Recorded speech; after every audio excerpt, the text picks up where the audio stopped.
Elle regarda directement ma fille, mon enfant de 8 ans, et le dit comme si elle commentait la météo: « Je donne mes bijoux aux filles qui le méritent, pas à elle. » Puis elle pointa du doigt, pas à une de ses nièces ou à une cousine quelconque.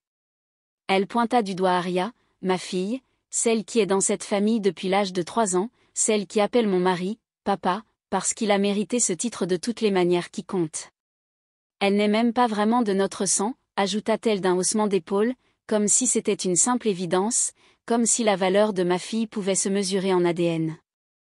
Tout le monde a ri, pas du genre de rire fort, mais un rire poli et gêné, du genre qui essaie de faire comme si un commentaire pareil n'avait pas tout juste déchiré la pièce.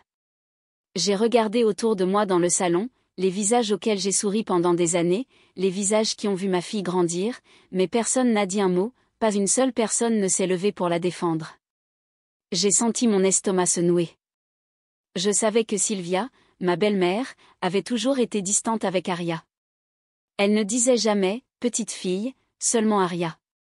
Pas de carte d'anniversaire à son nom, pas de photos encadrées d'elle au mur à côté de ses cousines. Mais elle ne l'avait jamais dit à haute voix, pas comme ça, pas devant tout le monde. Et j'ai gelé, parce que pendant une seconde, je ne savais pas quoi faire. Je ne voulais pas faire de scène, je ne voulais pas déclencher une guerre au milieu d'une fête d'anniversaire familiale. Mais avant que je puisse ouvrir la bouche, Aria se leva. Elle n'a pas pleuré, elle n'a pas crié, elle s'est juste levée, calme et droite, dans sa petite robe de tournesol, ses boucles attachées et le menton légèrement relevé. Et à ce moment-là, j'ai réalisé quelque chose, elle n'avait pas peur, elle était prête. Elle alla droit vers Sylvia, la regarda dans les yeux et tendit un morceau de papier plié. « Grand-mère, dit-elle clairement, papa m'a dit de te donner ce mot si tu disais ça à haute voix. » La pièce est devenue silencieuse, personne ne savait quoi dire. Sylvia cligna des yeux, sa main plana sur le papier comme s'il s'agissait d'une bombe. Je pouvais sentir le silence s'épaissir autour de nous, le changement dans l'air alors que chaque personne dans cette pièce réalisait qu'elle venait d'assister au franchissement d'une ligne. Elle prit le mot, le déplia lentement, au fur et à mesure que ses yeux se déplaçaient sur la page, tout son visage changea. L'air suffisant disparut, sa mâchoire se serra, ses mains tremblèrent juste assez pour que je le voie. Elle leva les yeux, elle ne dit rien, et pour la première fois depuis que j'ai épousé un membre de cette famille, Sylvia n'avait rien à dire. Je ne me suis jamais sentie pleinement la bienvenue chez Sylvia. Les murs sont remplis de visages souriants, de photos de mariage, de portraits scolaires, de photos de bébés, mais pas une seule d'Aria, pas une seule. Pendant des années, je me suis dit que ça n'avait pas d'importance, que ce que nous avions dans notre maison était plus fort que ce qui nous manquait à l'extérieur. Mais j'ai toujours su, au fond de moi, que nous étions tolérés, pas acceptés. C'était un samedi après-midi ensoleillé et nous étions chez elle pour l'anniversaire de Rachel, la cousine de Caleb.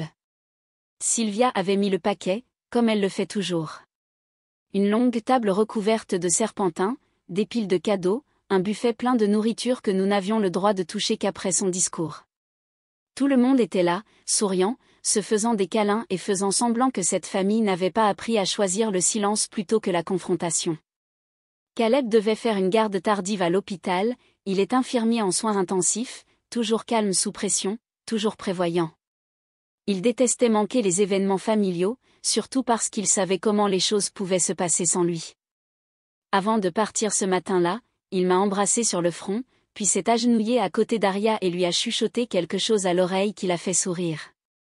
Plus tard, j'ai découvert qu'il avait discrètement glissé ce mot dans sa main. Aria est ma fille d'une précédente relation. Son père biologique est parti avant ses 2 ans. Il ne voulait pas être père et j'ai cessé d'essayer de le faire semblant. Pendant longtemps, il n'y avait eu que moi et elle, les nuits tardives, les budgets serrés, les anniversaires tranquilles. Quand j'ai rencontré Caleb, je ne m'attendais pas à ce qu'il aime Aria comme il l'a fait, mais dès le début, il a tout donné.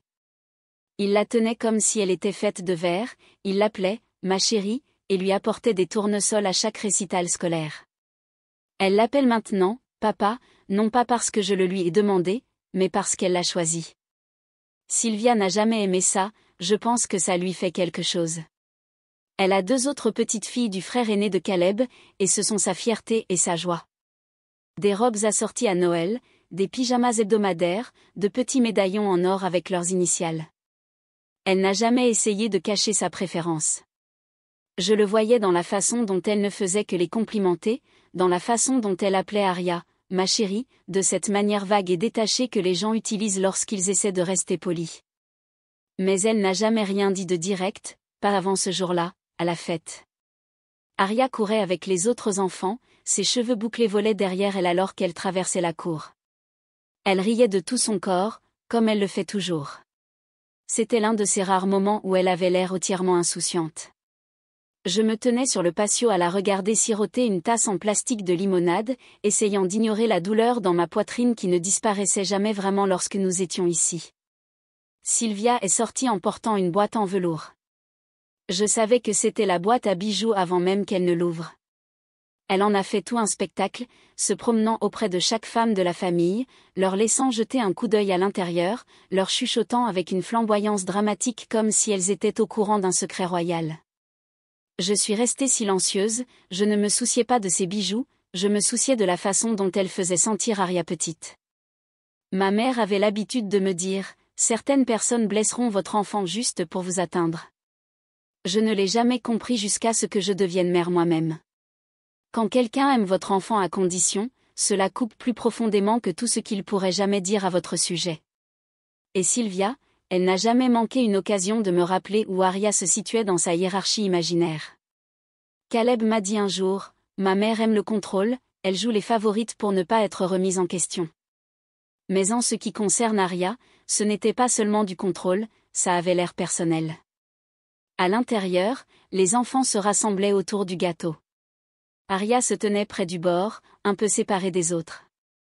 Elle me regarda et fit un petit signe de la main. Je lui souris en retour, mais quelque chose s'est resserré dans ma poitrine. Elle le savait, même à 8 ans, elle sentait la différence. Personne n'avait besoin de le dire à haute voix, mais Sylvia l'a fait, et elle ne l'a pas chuchoté. Elle s'est tenue au milieu du salon, la boîte à bijoux à la main, et s'est assurée que tout le monde entende.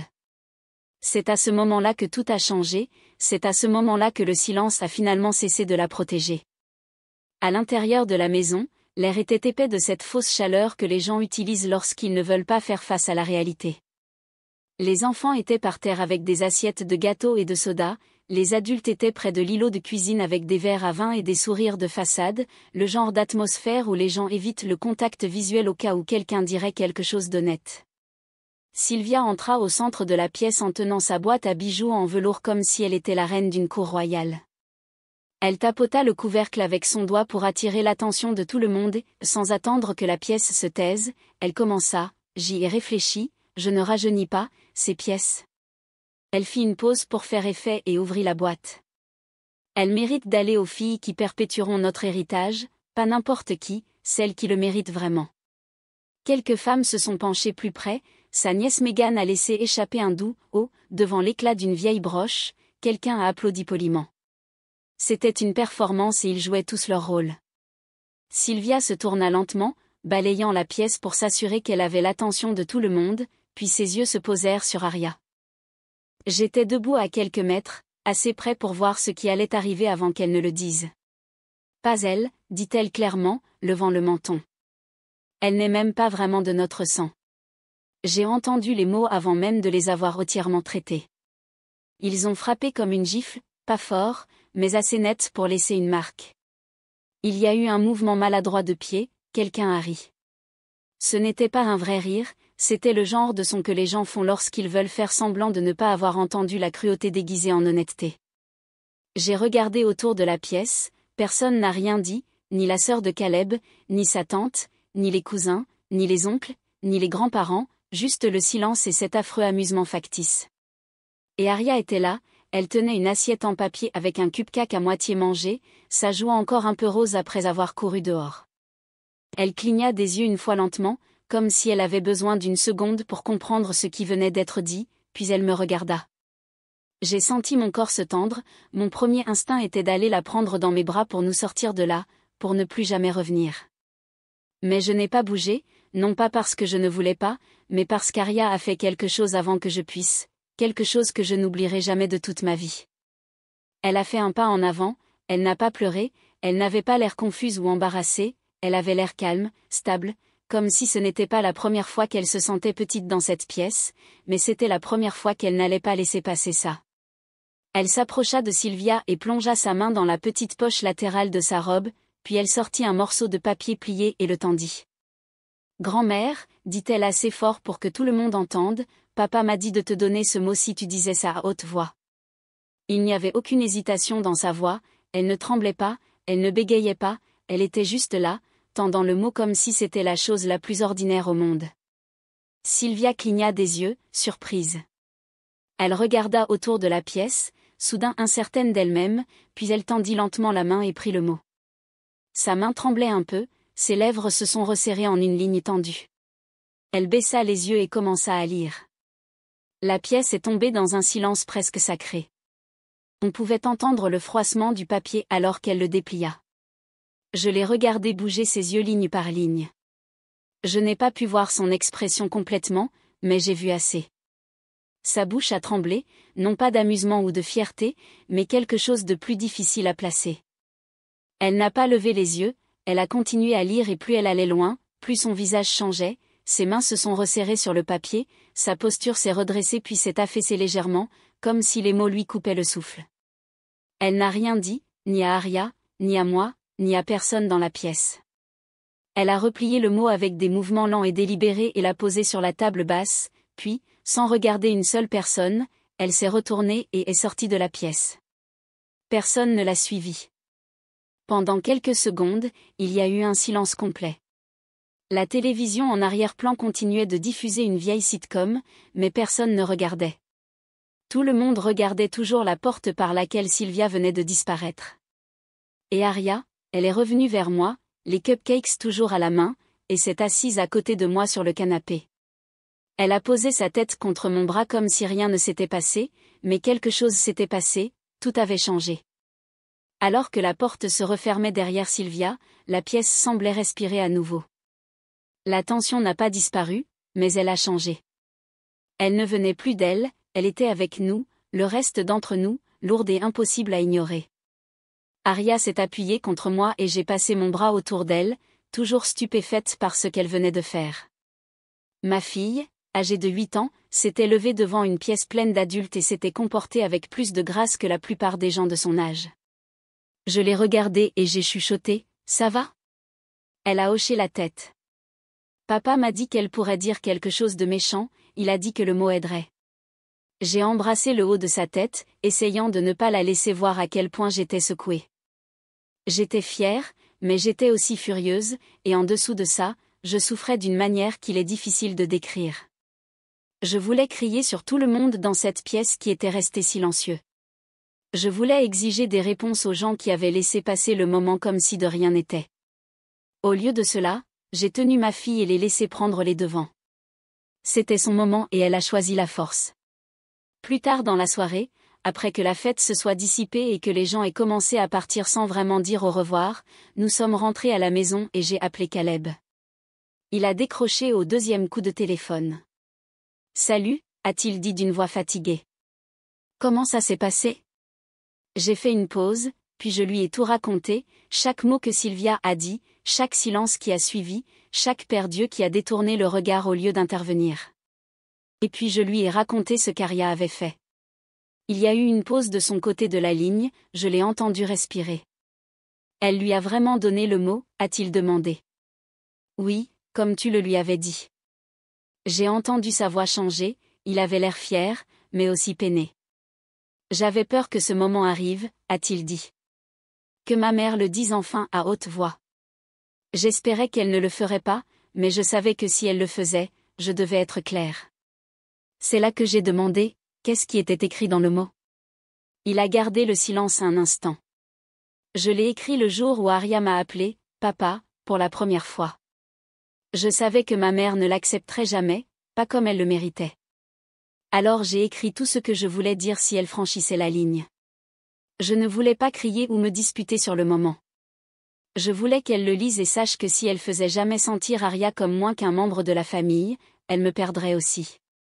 Sa voix n'a pas tremblé, il n'essayait pas de paraître héroïque, il énonçait simplement une limite qu'il avait fixée il y a longtemps. Je lui ai dit qu'Aria est ma fille de toutes les manières qui comptent, a-t-il poursuivi. Et si elle ne pouvait pas la traiter comme un membre de la famille, alors elle n'était pas la bienvenue. Des heures durant, je ne me suis pas rendu compte que je pleurais jusqu'à ce qu'Aria tende la main et touche ma joue. Maman, a-t-elle dit doucement, pourquoi es-tu triste? J'ai rapidement essuyé mon visage et j'ai souri. Je ne suis pas triste, je suis juste vraiment, vraiment fière de toi.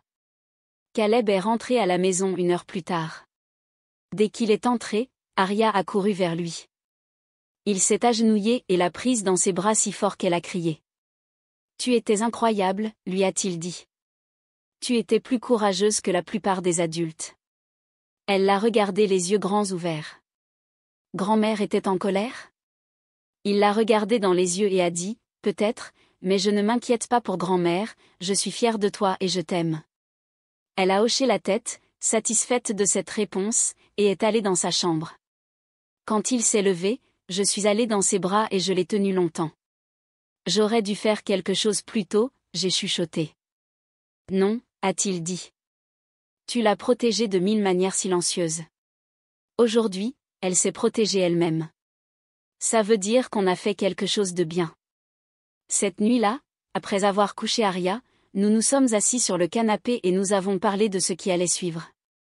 Nous savions tous les deux que Sylvia allait essayer de trouver une excuse. Elle pourrait dire que c'était une blague ou blâmer le vin, mais ça n'avait plus d'importance. La ligne avait été tracée et cette fois, elle n'allait pas être effacée. La décision avait déjà été prise, non seulement par Caleb et moi, mais aussi par Aria. Elle savait qui elle était et elle savait qui était avec elle.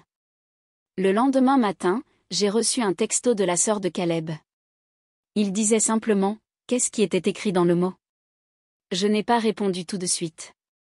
Je l'ai lu plusieurs fois, j'ai regardé ces 6 mots et j'ai ressenti une vague de colère, de tristesse et d'épuisement à la fois, parce qu'elle avait été là, elle avait entendu ce que Sylvia avait dit, elle avait vu Aria se lever et parler, et pourtant elle ne s'était pas levée pour elle. Aucun d'eux ne l'avait fait, et maintenant ils étaient curieux de savoir ce qu'il y avait dans le mot, comme si c'était des ragots, comme si c'était du divertissement. Plus tard dans la journée, j'ai trouvé le mot sur le comptoir. Caleb l'avait repris à Sylvia avant que nous ne partions. Il l'avait soigneusement plié et l'avait rangé dans sa veste comme si c'était quelque chose de précieux. Quand je l'ai ouvert, je l'ai relu lentement, cette fois chaque mot comptait. Maman, si tu lis ceci, cela signifie que tu as dit quelque chose de cruel à haute voix que tu aurais dû garder pour toi. Alors laisse-moi être claire, Aria est ma fille, pas ma belle-fille, pas quelqu'un que j'aide à élever. Elle est mon enfant, je l'ai choisie, elle m'a choisi. Si tu ne peux pas la traiter comme un membre de la famille, alors tu ne fais pas partie de la nôtre. Si tu ne peux pas la voir comme digne d'amour, de respect et de ton acceptation entière, alors tu ne nous verras plus. Tu n'as pas le droit d'insulter mon enfant et de t'attendre à ce que je te sourie à ta table. Caleb. C'était court, direct et ferme. Pas d'émotions gaspillées, pas d'excuses offertes. Plus tard cet après-midi-là, Sylvia s'est présentée à notre porte sans prévenir. Elle se tenait sur le perron avec un petit sac en papier dans une main, son rouge à lèvres était parfaitement fait, mais ses yeux étaient fatigués. J'ai ouvert la porte et je suis sortie sans la laisser entrer. Je suis juste venue déposer ça, a-t-elle dit en tendant le sac. C'est quelque chose que je voulais donner à Aria avant la fête. J'ai pris le sac, mais je ne me suis pas mise de côté.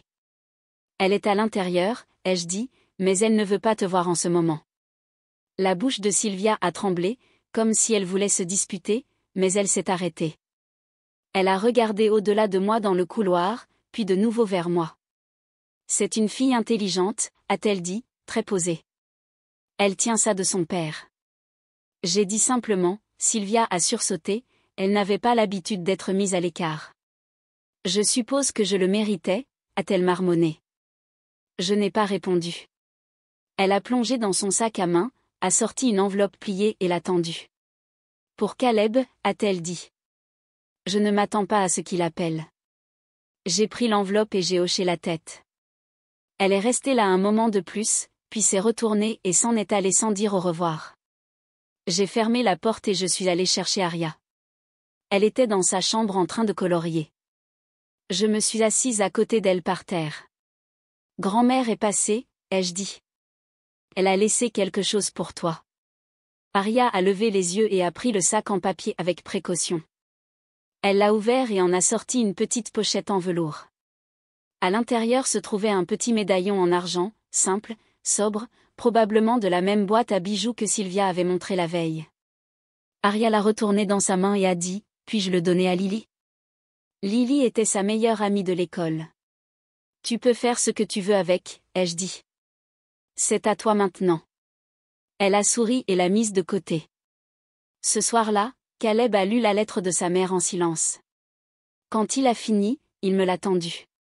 C'était une seule page pleine d'excuses indirectes, de phrases comme « Je n'avais pas l'intention de faire une scène. » Et « Les dynamiques familiales sont compliquées. » Elle n'a jamais dit qu'elle était désolée, ni à Arya, ni pour ce qu'elle avait dit. Caleb l'a pliée en deux et l'a jetée à la poubelle. Il n'avait pas l'air en colère, il avait l'air soulagé. « On n'y retourne pas, a-t-il dit. J'ai hoché la tête. Je sais.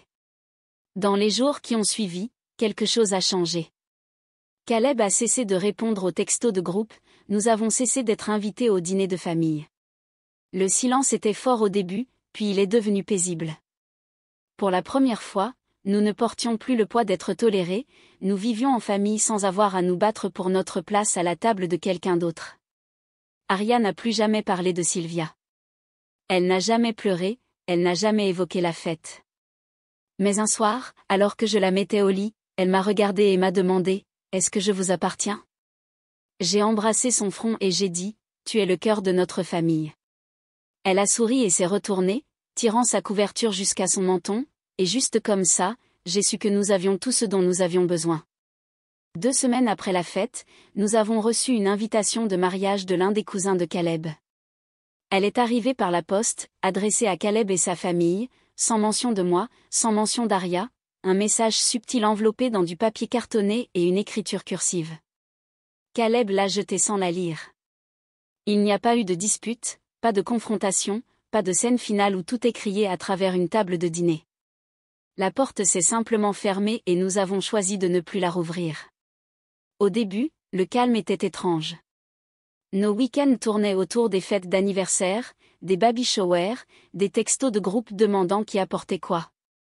Maintenant, le calendrier restait vide, le téléphone ne bourdonnait plus aussi souvent, mais ce qui a remplacé le bruit était quelque chose de plus fort, la paix, la clarté, une maison où aucun de nous n'avait à rétrécir. Arya était plus légère, non seulement plus heureuse, elle avait toujours été douée pour trouver la joie, mais plus libre. Elle n'a pas demandé pourquoi nous n'étions pas retournés, elle n'a pas supplié de rendre visite ou ne s'est pas demandé ce que Sylvia pourrait faire ensuite. Elle a accepté le silence comme un cadeau, même si elle ne savait pas comment l'appeler. Un soir, elle s'est assise à côté de Caleb sur le canapé en regardant un vieux film, sa tête reposait sur son épaule. Elle a levé la main, pris sa main et a dit « Je suis contente que tu sois mon père. » Pas de cérémonie, pas de drame, juste la vérité. Il lui a serré la main et a répondu « Moi aussi. » Ce moment est resté gravé en moi, car il m'a rappelé que si les familles peuvent vous briser le cœur, elles peuvent aussi le recoller si vous les construisez avec intention. Avant Caleb, je pensais que l'acceptation signifiait apprendre à prendre moins de place. Je pensais que l'amour s'accompagnait de conditions. Je n'ai pas grandi dans une maison où les gens s'excusaient. Je ne savais pas que les limites pouvaient être un acte d'amour. Mais le voir aimer Arya sans hésitation m'a appris qu'il n'y a rien de faible à tracer une ligne, qu'il n'y avait rien d'égoïste à protéger sa paix. L'absence de Sylvia n'a pas laissé un trou, elle a laissé de la place pour de meilleures conversations, de la place pour des fêtes d'anniversaire où personne n'avait à prouver qu'il appartenait, de la place pour qu'Arya grandisse sans avoir à traduire la cruauté en tradition. Je ne déteste pas Sylvia. J'avais l'habitude de consacrer beaucoup d'énergie à essayer de la comprendre, d'adoucir sa rudesse, de gagner quelque chose qui ne serait jamais donné librement.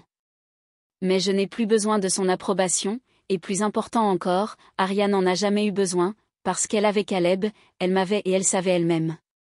Je repense souvent à ce jour-là, au moment où elle s'est levée, à la façon dont sa voix n'a pas tremblé, à la façon dont elle a tendu ce mot sans cligner des yeux.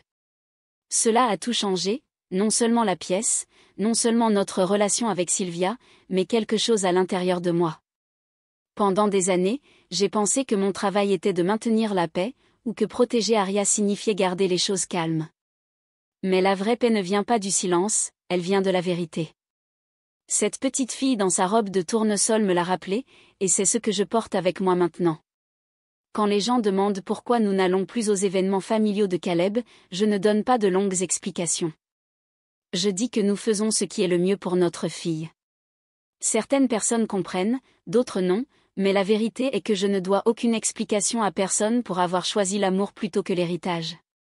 Ce que je dois, c'est à Arya, à Caleb et à moi-même, de continuer à construire une famille où personne n'a à gagner sa place, où l'amour n'est pas conditionnel, où les enfants ne sont jamais traités comme s'ils étaient jugés. Et si cela signifie moins d'invitations et des vacances plus calmes, alors soit. Parce que nous ne manquons de rien, nous sommes enfin à la maison. Merci d'avoir écouté mon histoire. Je ne l'ai pas partagée pour obtenir de la sympathie ou commencer une querelle familiale. Je l'ai partagée parce que peut-être que quelqu'un a besoin d'entendre qu'il est acceptable de s'éloigner des personnes qui ne peuvent pas aimer votre enfant comme il le mérite. Il est acceptable de dire « assez », même quand c'est inconfortable, surtout quand c'est inconfortable. Si cette histoire vous a ému ou vous a rappelé quelque chose que vous avez vécu, j'espère que vous prendrez une seconde pour me le faire savoir dans les commentaires. Je lis chacun d'eux. Et si vous avez trouvé de la valeur dans cette vidéo, veuillez la aimer, la partager avec quelqu'un qui a besoin de l'entendre et n'oubliez pas de vous abonner à la chaîne. Nous construisons ici un espace où les histoires comptent et où les voix sont entendues, la vôtre y compris. À la prochaine, prenez soin de vous et prenez soin des